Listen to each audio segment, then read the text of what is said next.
E aí, hoje mais um tradicionalíssimo perguntas e respostas. Você não viu de semana passada? É porque não teve. Roda a vinheta.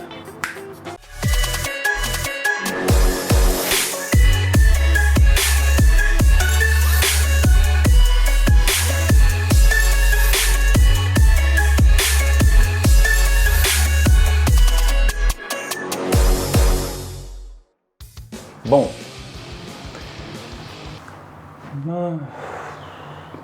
odeio quando foge. Bom, eu tô gravando esse vídeo diretamente de casa. Pedi para fazer umas perguntas no Instagram pro vídeo, porque a semana tá corrida, não ia dar tempo de fazer vídeo, teve feriado, teve um monte de coisa. Ele não tem um nome, esse quadro. Então seria interessante se vocês colocassem nos comentários do vídeo, sugestões de nomes para o quadro. Veio muita pergunta, provavelmente eu não vou conseguir responder todas, mas vou tentar pelo menos dar uma passada por cima da maioria, e algumas eu achei bem interessantes. Primeira, eu não vou falar o nome, obviamente. O que te levou a entrar no mercado financeiro? Na verdade, foi um pouco culpa da minha esposa.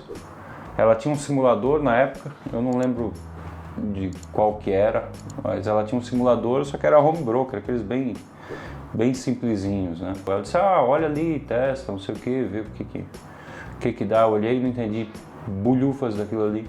Eu disse, eu não quero esse negócio. E aí eu tava com alguma coisa de dinheiro, tava procurando para botar talvez em renda fixa, alguma coisa assim, e eu achei um vídeo do Esquadrão e foi aí.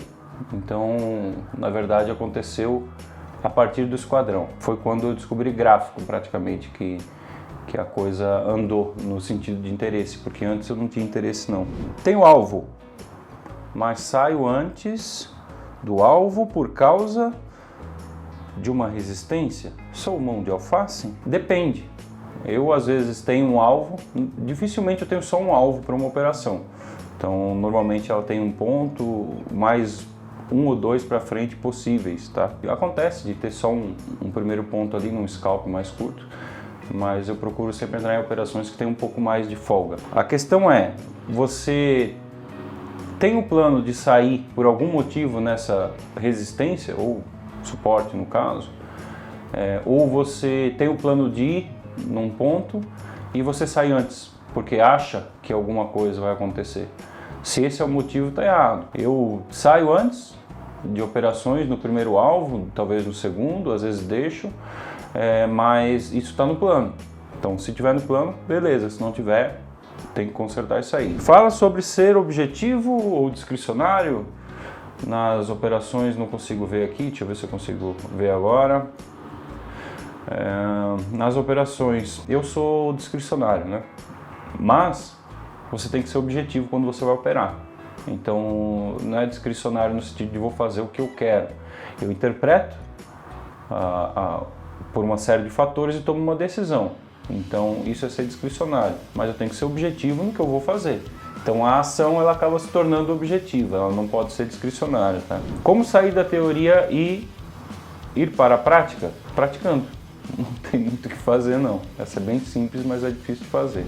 O que você acha de armadilhas numa consolidação? Eu gosto porque dificilmente eu caio em armadilhas, também dificilmente eu pego movimentos de tendência a partir de rompimentos direto, no começo do rompimento. A maioria das vezes eu espero confirmar o rompimento para depois ir na direção, dificilmente eu entro antes. Se eu entrar, normalmente eu entro contra, principalmente em consolidação. A armadilha em consolidação é bom porque o preço ele volta rápido, normalmente são movimentos rápidos. Você tem que saber o que está fazendo, senão você faz besteira, tá?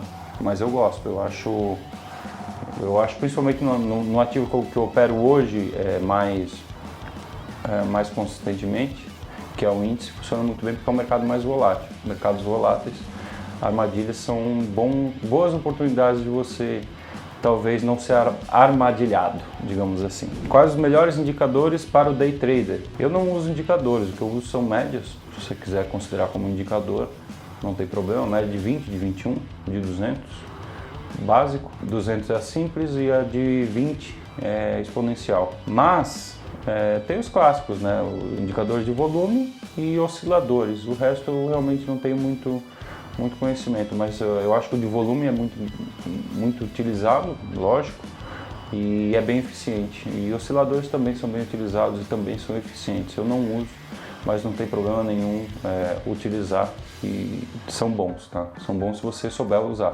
Dicas de um operacional objetivo? Difícil, sem nada assim. O operacional ele tem que ser objetivo. Você pode ter análise discricionária, a decisão. A partir do momento que você toma uma decisão e você executa, você tem que ser objetivo. Como desenvolver um operacional baseado em price action? Praticando. Se você quer operar price action no sentido de desenvolver por conta, não ser um acadêmico, ser um operador de verdade, eu acho que seria interessante você de repente focar num ativo. Cada ativo tem suas características e você acaba criando mais intimidade. Eu acho que isso é bom. Eu não acho muito saudável você diversificar, a não ser que você tenha algo bem objetivo para estudar. Mas se você quer pegar ali a linha do price action por conta ou desenvolver, eu acho que um ativo só é uma solução melhor, tá? Para desenvolver. O que você acha de um operacional com padrões de candle em zonas de suporte e resistência? Eu acho possível, mas provavelmente é uma pergunta que vai mudar com o tempo. Ou a resposta você vai achar, porque na verdade padrões de candle não é que não funcionam, você vai ver que não vai fazer muita diferença o padrão de candle quando você pegar a experiência, principalmente por esses pontos. Você vai começar a ver a inversão do mercado ali acontecendo. Mas isso é prática, tá? Mas funciona. Padrões de candle justamente é o lugar para ele funcionar. Em zonas de suporte, resistência, retomada, esse tipo de coisa.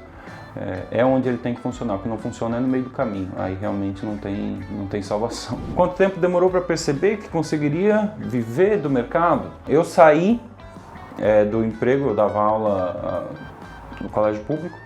Então eu saí do emprego em 2017. No final de 2017, e eu poderia, lógico, ter um emprego ainda até o final de 2018, então eu tirei o ano aí para estudar. Eu considero junho daquele ano 2018 um mês muito importante para mim, e não foi um mês bom, foi importante justamente pelo lado ruim, que acabou que consertou algumas coisas que eu tinha, mudou alguns objetivos, algumas linhas de pensamento na época, e quando chegou ali final do ano que eu tive que decidir volto ou não volto, eu vi que não precisava, não era o melhor dos mundos, mas eu não tinha a necessidade de voltar com urgência. Então eu acabei me dando mais tempo, foi um voto de confiança, um salto da fé, acabou funcionando. Não é pergunta para falar sobre o feeling que criamos no mercado, acho que o feeling é padrão, você acaba pegando as nuances. Tem algumas coisas que acontecem, você sabe explicar, talvez você não saiba teorizar exatamente sendo aquilo, mas você vendo aquilo acontecer, é um padrão que acontece e você acaba indo. Vou te dar um exemplo. Eu acabei de falar, por exemplo, das armadilhas.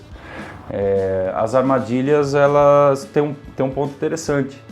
É a falha dela. Então, o que parece ser uma armadilha, ela falha. E muitas vezes você pode ir junto, né? Lógico. Se der errado, o que acontece? Normalmente você vai esperar o que vai acontecer depois. Você não vai tomar, de repente, um stop de um lado, tomar stop do outro, à toa e entrar numa operação de novo. Então é uma possibilidade. Dependendo de como o ativo se comporta, você vê ali, te dar um exemplo gráfico, falhou num topo. E você entra um tique abaixo, numa ordem stop, ou você já está posicionado, normalmente eu já estou posicionado, então, mas quando fecha o candle ali da falha, ele vai um tique abaixo e depois ele volta. Então é uma armadilha da armadilha. E esse tipo de coisa você tem a possibilidade de repente de ir junto. Dependendo do ativo isso funciona bem, dependendo do ativo não funciona. Então é uma questão de experiência. É feeling? Não é feeling, é técnica, é repetição de padrão que você acaba memorizando. Eu acho que feeling nesse sentido não existe. Existe repetição de padrão e você acaba acostumando com elas com o tempo e tomando decisões corretas. Eu acho que isso vem com o tempo. Isso é bom, tá? É bom, e é bom que as pessoas se deem tempo para que isso venha, né? Não façam besteira no meio do caminho, ou muita besteira. Por que o nome do gato cinza é gato cinza? porque ele é cinza. Você espera completar um bloco de 100 operações para fazer ajustes no operacional? Normalmente, se eu tenho algum ajuste para fazer, eu já faço antes. Hoje já está bem encaixado. Da forma como eu opero, eu não preciso mais esperar. Lógico, a não ser que tenha alguma coisa muito discrepante acontecendo, mas normalmente se ajusta ali pelo meio do caminho, não espero isso não, tá? Hoje, né? Se eu uso análise técnica clássica ou algum tipo de setup. Eu uso análise gráfica, então eu não uso análise técnica clássica, eu uso análise gráfica. Eu analiso o gráfico, tomo decisões em cima de fase de mercado, de ciclos de mercado, qualquer coisa que você queira chamar. Então o mercado está subindo numa tendência de alta, eu tento procurar operações. É bem objetivo, apesar de ser bem difícil. O mercado está descendo, eu tento procurar operações nesse sentido, que façam sentido. O mercado está consolidado, que é a maior parte do tempo eu tento buscar operações assim. Não tem muito segredo nesse lado. É difícil porque eu uso uma leitura de fractal junto com a minha leitura de linhas de canais. Então não é fácil, é difícil até para explicar para as pessoas, para fazer elas entenderem, mas funciona. Então é isso que importa. Como fazer médio com excelência? Não sei porque eu não faço. Como manter a disciplina, sendo disciplinado? É difícil, disciplina não se aprende. Você acaba exercitando e ainda assim sempre tem um escorregado ou outro. Então você acaba dando um espaço de tempo maior para que esses deslizes possam acontecer, tá? Tudo em paz? Tudo em paz. Tirando essa cidade cinza. Posso levar brigadeiros? Óbvio. Adoramos brigadeiros. Posso acompanhar sua tela de manhã, numa manhã de trade? Claro que não. Não tem sentido.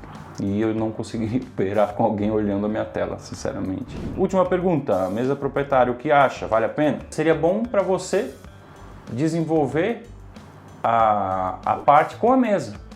E não para você chegar lá sem saber nada e de repente perder o seu dinheiro e perder o dinheiro da mesa. Não faz sentido. Então o ideal da mesa para mim seria quando você tem uma performance. Lógico, existem ali cursos que você pode fazer no meio do caminho, mas eu não acho muito interessante não. Eu acho que você deve procurar quando você não tem capital, mas você já sabe o que fazer no mercado. Leia bem o contrato, cuide disso aí, tá? Vou encerrar o vídeo, senão vai ficar muito longo. Perguntas para o próximo quadro, na próxima semana do próximo ano, vão ficar para a próxima. Qual é a música de hoje? Provavelmente essa.